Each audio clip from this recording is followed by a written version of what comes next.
में आपका स्वागत है।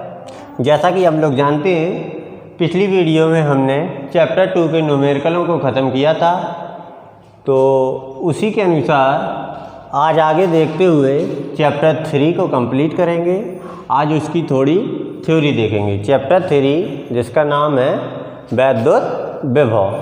तो वैद्युत विभव को जानने से पहले हमें कुछ डेफिनेशनों को जानना ज़रूरी है। जैसे वैद्युत आवेश। वैद्युत आवेश मैंने आप लोगों को बताया हुआ था फर्स्ट लेसन में कि वैद्युत आवेश किसी वस्तु का वह गुण है जिसके कारण वस्तु वैद्युतमय हो जाती है, अर्थात उसमें आकर्षण करने की क्षमता या प्रतिकर्षण करने की क्षमता आ जाती है। चलिए, उसके बाद वैद्युत विभव में एक और जिसे हम कहते हैं वैद्युत परिपथ। जानते हो ना वैद्युत परिपथ क्या कहलाता है? वैद्युत परिपथ हाई स्कूल में पढ़ा होगा कि एक वैद्युत परिपथ बनाइए, कहीं ये बनाइए। तो चलिए उसी को देखते हैं कि वो आखिरकार कहलाता क्या था। तो वैद्युत परिपथ की यदि डेफिनेशन की बात की जाए तो वैद्युत परिपथ क्या होता है? विद्युत धारा का सतत एवं बंद परिपथ। नोट कर लीजिए, लिख लीजिए। वैद्युत धारा का सतत एवं बंद परिपथ क्या कहलाता है? वैद्युत परिपथ। विद्युत धारा का सतत एवं बंद परिपथ। बंद परिपथ क्या कहलाता है? वैद्युत परिपथ कहलाता है। वैद्युत धारा का सतत और बंद परिपथ होगा तो वो क्या कहलाएगा? वैद्युत परिपथ। अर्थात देखो डेफिनेशन से पता चल रहा है कि उसमें लगातार धारा बहनी ही चाहिए। यदि बंद हो जाएगी तो वो वैद्युत परिपथ नहीं, फिर एक क्या बन जाएगा? वस्तु बन जाएगी। जैसे जब तक हमारा बल्ब जलता रहता है तो उसमें धारा निरंतर प्रवाहित रहती है, तब तक वो क्या कहलाता रहेगा? वैद्युत परिपथ कहलाएगा। और बंद होना चाहिए, मतलब एक के साथ दूसरी ज्वाइंटिंग होनी चाहिए, वो वाला परिपथ क्या कहलाएगा? वैद्युत परिपथ कहलाएगा। डेफिनेशन क्या है? विद्युत धारा का सतत एवं बंद परिपथ क्या कहलाता है? वैद्युत परिपथ। एग्जाम्पल की बात की जाए तो जैसे क्या कह सकते हैं? घरेलू परिपथ ही कह लो। घरेलू परिपथ जो घरों में यूज होता है उसको ही हम कह सकते हैं वैद्युत परिपथ। विद्युत धारा का सतत एवं बंद परिपथ ही क्या कहलाता है? वैद्युत परिपथ कहलाता है। ये डेफिनेशन है, नोट कर लीजिए। एग्जाम्पल में क्या है? घरेलू परिपथ। तो चलिए अब आगे देखते हैं वैद्युत विभव। क्योंकि इस चैप्टर का नाम ही है वैद्युत विभव, तो उसके बारे में जानना भी बहुत ज़रूरी है कि आखिरकार वैद्युत विभव क्या कहलाता है। वैद्युत विभव। वैद्युत विभव की डेफिनेशन जानने के लिए हमें इसका फॉर्मूला पता होना चाहिए कि आखिरकार वैद्युत विभव का फॉर्मूला क्या होता है। क्योंकि जो भी फिजिक्स में थ्योरिकल पार्ट है वो सारी की सारी कहाँ से आई है? फॉर्मूलों से आई है। तो वैद्युत विभव V बराबर होता है W/Q। तो चलिए, ये हाई स्कूल में पढ़ा होगा, यहीं से क्या बनाते हैं अपन लोग? डेफिनेशन बना लेते हैं वैद्युत विभव की। तो वैद्युत विभव की डेफिनेशन की बात की जाए तो एकांक आवेश को ये दो बिंदु ले लिए। एकांक आवेश क्यों माना? क्योंकि इसको एकांक मान लेंगे तो W और V आपस में कैसे हो जाएंगे? बराबर हो जाएंगे। उसी से हम लोग डेफिनेशन बना लेंगे। एकांक आवेश को एक बिंदु से दूसरे बिंदु तक ले जाने में जो भी कार्य करना पड़ता है उसे वैद्युत विभव कहते हैं। हाई स्कूल की डेफिनेशन है, एकांक आवेश को एक स्थान से दूसरे स्थान तक ले जाने में जो कार्य करना पड़ता है उसे वैद्युत विभव कहते हैं। डेफिनेशन नोट कर लीजिए। वैद्युत विभव। वैद्युत विभव की डेफिनेशन जो है वो है एकांक आवेश को एक स्थान से एक स्थान से दूसरे स्थान तक, एक स्थान से दूसरे स्थान तक ले जाने में, एक स्थान से दूसरे स्थान तक ले जाने में जो कार्य करना पड़ता है, जो कार्य करना पड़ता है उसे वैद्युत विभव कहते हैं, उसे वैद्युत विभव कहते हैं। इसे डिनोट अर्थात प्रदर्शित किससे करते हैं, इसे ये यूवी वाली V से प्रदर्शित करते हैं, से प्रदर्शित करते हैं। ठीक, अब इसके मात्रक की बात की जाए तो वो थोड़ी देर में हम सारे के सारे इसके बहुत सारे मात्रक होते हैं, सबको बताएंगे। तो पहले वैद्युत विभव की डेफिनेशन को जान लीजिए। एकांक आवेश को सपोज कर लीजिए, एक ये ए बिंदु है, एक ये बी बिंदु है। एकांक का मतलब क्या होता है, एक कूलम का आवेश। तो एक ये Q बराबर एक कूलम का आवेश है।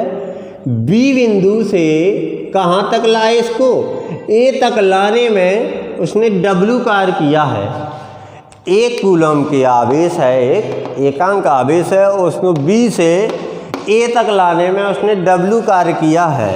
तो यही जो W की वैल्यू होगी वही क्या कहलाएगी, विभव कहलाएगी।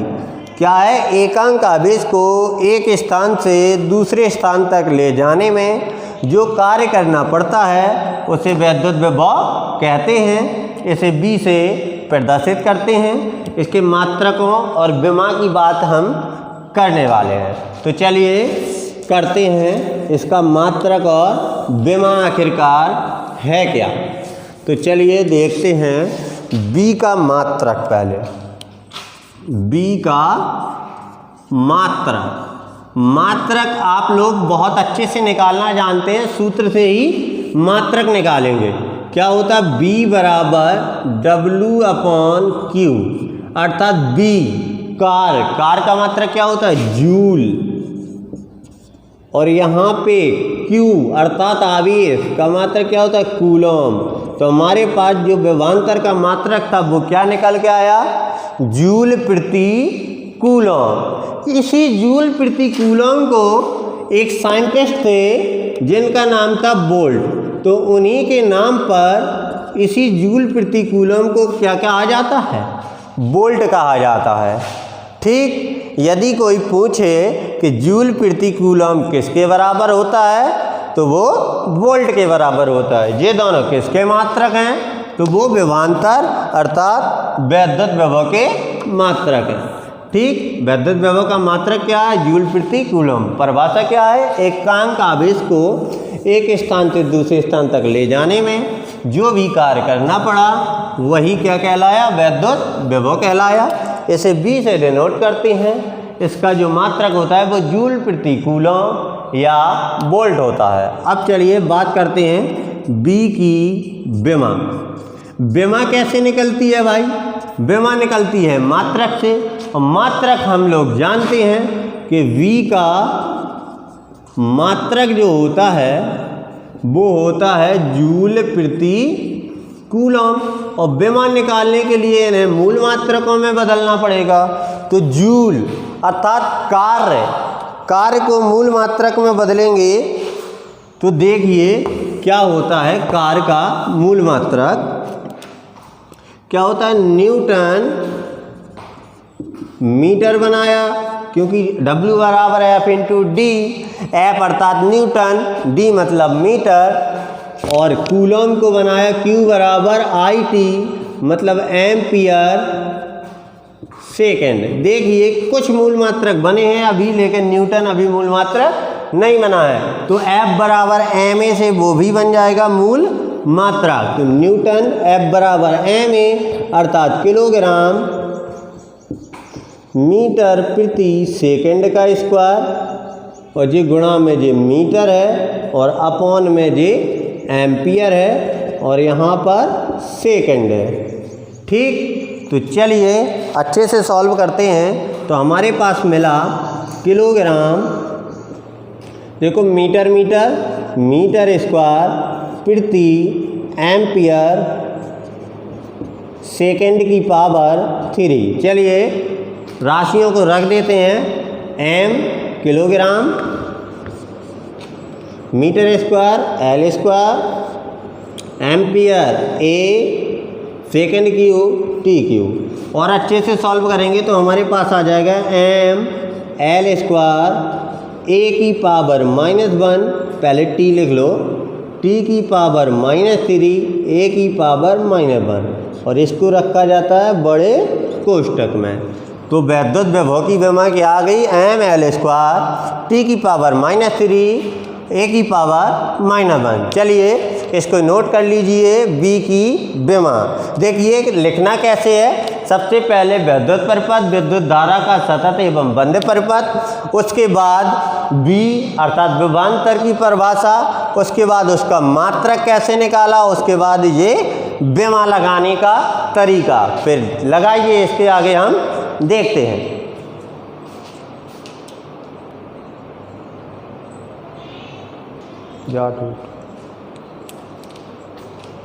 चलिए अब आगे देखते हैं। विमा निकाल ली, कितनी आई, एम एल स्क्वायर टी की पावर -3 ए की पावर -1। उसी के साथ आगे देखते हैं। वैद्युत विभव पढ़ लिया। यदि दो वैद्युत विभवों का अंतर हो जाए, अर्थात उनको एक बड़े विभव से छोटे विभव को घटा दिया जाए, तो उसे क्या कहेंगे, फिर उसका दूसरा नाम हो जाता है विद्युत विभवांतर। क्या हो जाता है, विद्युत विभवांतर।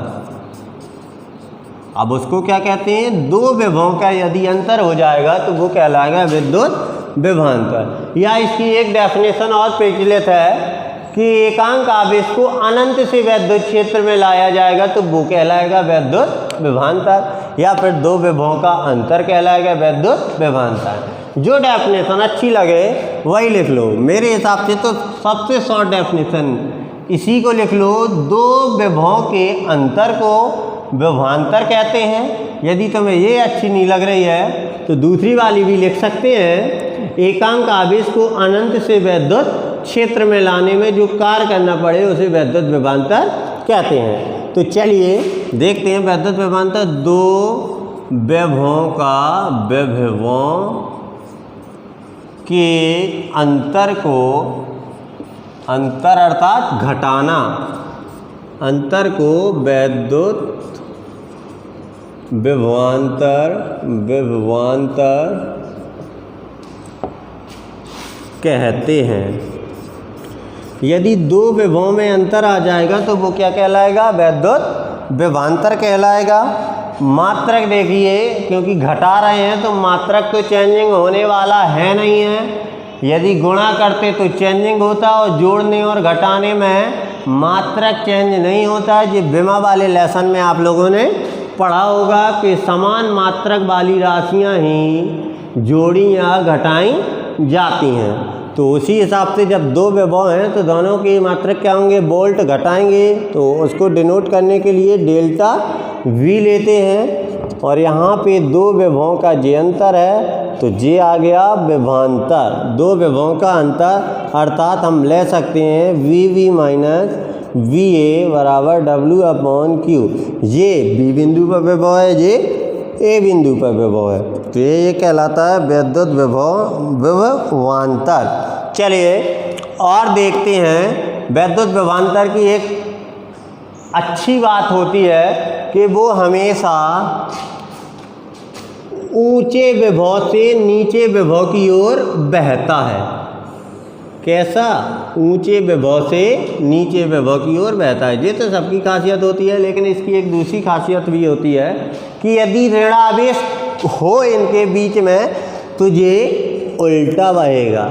बात वही है कि यदि ऋणावेश हो तो उल्टा बहेगा, क्योंकि अब दोनों के दोनों ऋणावेश हैं तो कम वाला ऋणावेश वो बड़ा होता है, इसलिए ऊंचे से नीचे की ओर तो बह ही रहा है। लेकिन यदि ऋणावेश होगा तो नीचे से ऊपर की ओर बहेगा। ये कहलाता है वैद्युत विभवांतर, दो विभवों का अंतर। क्या कहलाता है? वैद्युत विभवांतर कहलाता है। इसे डेल्टा बी से प्रदर्शित करते हैं। जो इसका मात्रक होता है वो वोल्ट ही होगा। फॉर्मूले ये लिखे हुए हैं, तो इस तरीके से कुछ लिखना है। ये ऊंचे विभव से नीचे विभव की ओर नोट में नीचे लिख लेना कि वैद्युत विभव हमेशा ऊंचे विभव से नीचे विभव की ओर बहता है, और यदि ऋणावेश हो तो नीचे विभव से ऊपर विभव की ओर बहता है। चलिए आगे बात करते हैं, वो नोट में लिख लेना ऊंचे विभव नीचे विभव वाला। इसी के साथ आगे देखते हैं, कभी कभी पूछ लेता है कि वैद्युत विभव का जो मात्रक होता है उसकी परिभाषा क्या होगी। तो वैद्युत विभव के मात्रक की परिभाषा अर्थात क्या? 1 वोल्ट की परिभाषा। किसकी परिभाषा? 1 वोल्ट। क्यों? क्योंकि वैद्युत विभव का मात्रक ही क्या होता है? 1 वोल्ट होता है। तो हमें 1 वोल्ट की परिभाषा निकालनी है। तो 1 वोल्ट की परिभाषा निकालने के लिए चलिए हमारे पास फॉर्मूला मौजूद है। फॉर्मूला है तो हम सब कुछ निकाल सकते हैं। B बराबर क्या होता है? W/Q होता है। अब बताइए हमें A कब आना है, तो कार्य कितना करना पड़ेगा? 1 जूल कार्य करना पड़ेगा। और हमारा Q कितना होना चाहिए? 1 कूलम होना चाहिए। तो हमारे पास B की वैल्यू जो कि आ जाएगी वो 1/1, अर्थात B बराबर 1 वोल्ट। तो यहीं से हमारी डेफिनेशन बनेगी 1 वोल्ट की। क्या बनेगी? एक अंक अर्थात 1 कूलम के आवेश को एक स्थान से दूसरे स्थान तक ले जाने में यदि 1 जूल कार्य करना पड़े तो जो विभव होगा वो 1 वोल्ट का होगा। क्या है? 1 कूलम आवेश को, 1 कूलम आवेश को एक स्थान से दूसरे स्थान तक